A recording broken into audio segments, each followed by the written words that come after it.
guys, so yun. Ngayon magli-lyrical edit tayo. Mag-share ako ng basic transitions.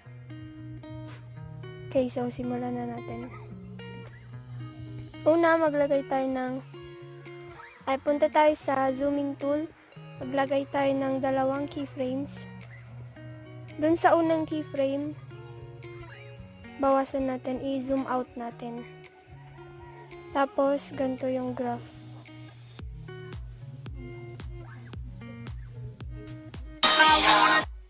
Pagtapos niyan, dito naman, maglalagay na tayo ng transition. Punta tayo sa, ano ba yan? Basta dyan. Tapos, negative 180. Dun sa,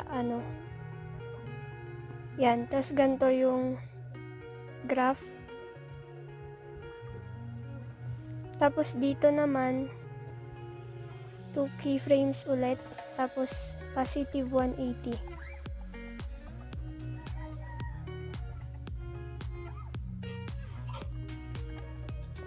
Pagtapos niyan, ibang transition ulit.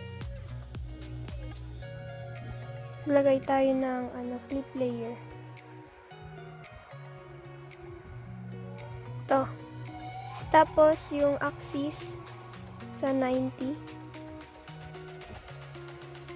Tapos, mag-add ng 2 keyframes sa angle. Dito, positive 90.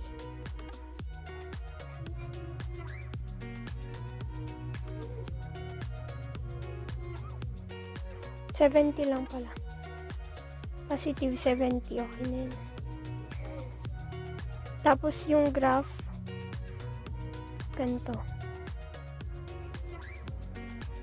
Pagtapos niyan, punta tayo sa moving tool. Add 2 keyframes. Tapos ilagay nyo sa taas. Tapos ganun yung graph.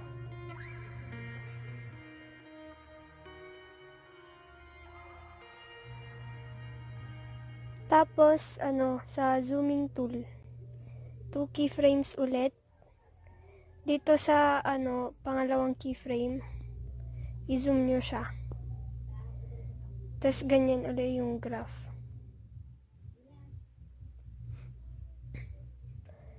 Dito naman, opposite niya, flip layer ulit. Galing naman siya sa baba. Kasi ito, papunta sa taas. So, ito galing naman sa baba. May flip layer na. Axis, 90 ulit.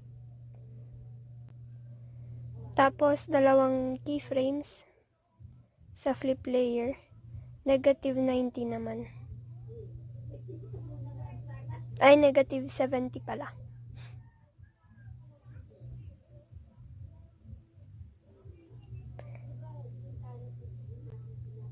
Yan.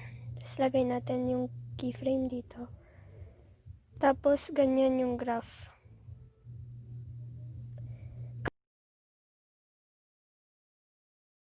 Dalawang keyframe. Galing siya sa baba. Tapos, ganun ulit yung graph. Intro na graph. Tapos, zooming tool ulit. I-zoom natin dito sa unang keyframe. Tapos, yung graph, intro siya.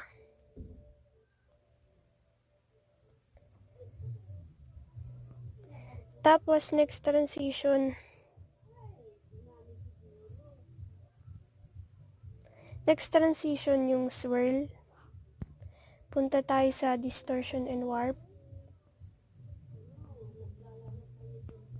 Ito, swirl. Tapos, yung strength sa 90. Yan. Tapos, mag-add tayo ng 2 keyframes. Dito, tapos dito. Dito sa unang keyframe, i-0 natin. Tapos yung radius, sagad natin. Yung strength, so ganyan ulit yung graph. Yan. Tapos dito naman, add ulit tayo ng swirl.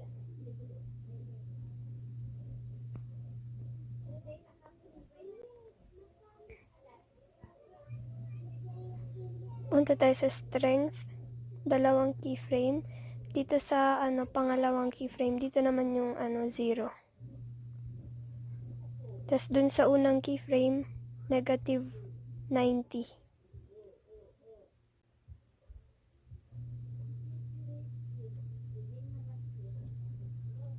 Ayan. Tapos sa radius, isagad natin.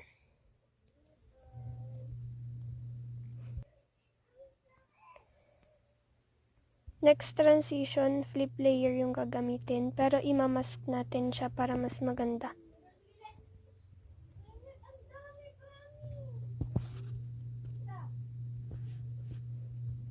Yan. Pantay natin. Tapos, ilong press nyo itong shape, tsaka yung text, tapos yung nasa gitna ito. Yan.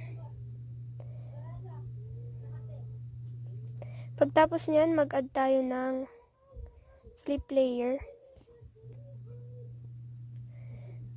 Sa angle, dalawang keyframes. Tapos, positive 90. Wag na natin galawin yung axis. Yan, tapos ganito yung graph.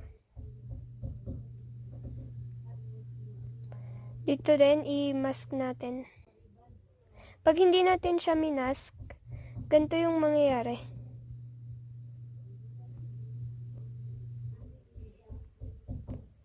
Ganyan. Diba? Dito negative. Ganyan siya.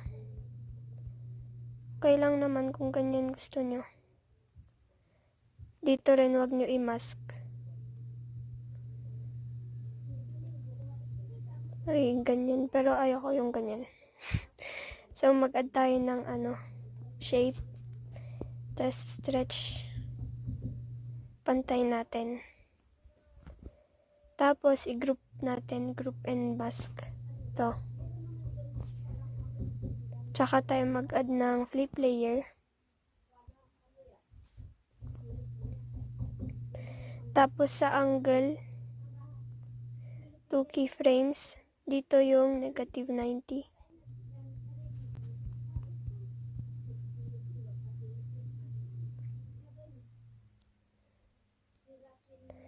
Tapos, ganyan yung graph.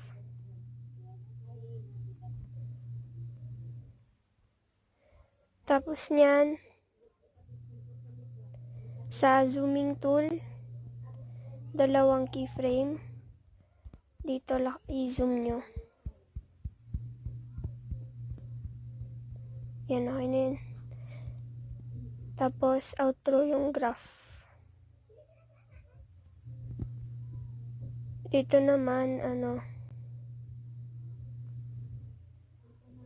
sa zooming tool, hindi, natin, i-duplicate natin dalawang keyframe. Tapos dito sa pangalawang keyframe, ilagay natin sa taas.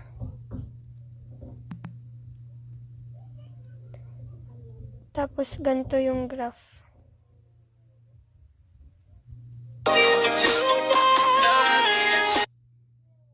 Yan, X-graph. Tapos, duplicate ulit natin. Moving tool, dito sa pangalawang keyframe, ibaba natin. Tapos, yung graph, intro, sorry. Yan, pagtapos niyan, lang i-adjust natin. Yan.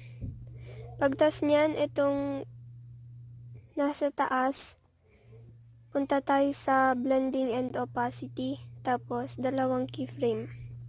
Dito sa pangalawang keyframe, i-0 natin. Pati dun sa nasa baba.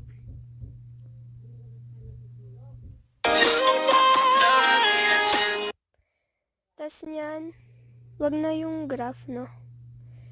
I-group natin siya. Ilong press nyo, tapos itong una. Yan. Tapos, sa wave warp,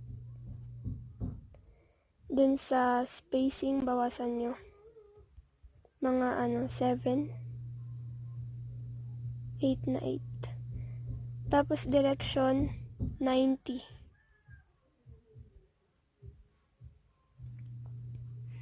Tapos sa face, dalawang keyframes. Dito,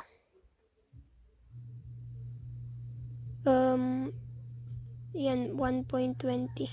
Okay na yan. Tapos wag na graph. Dito naman sa magnitude, dalawang keyframes. Tapos dun sa pangalawang keyframe, i-0 natin. I5 natin kung ano. Yan. Tapos, i-zoom natin siya. Dalawang keyframes ulit. Dun sa unang keyframe, i-zoom in natin. Tapos yung graph, X-graph na din kasi mabagal naman yung pagkasabi niya nung Yan.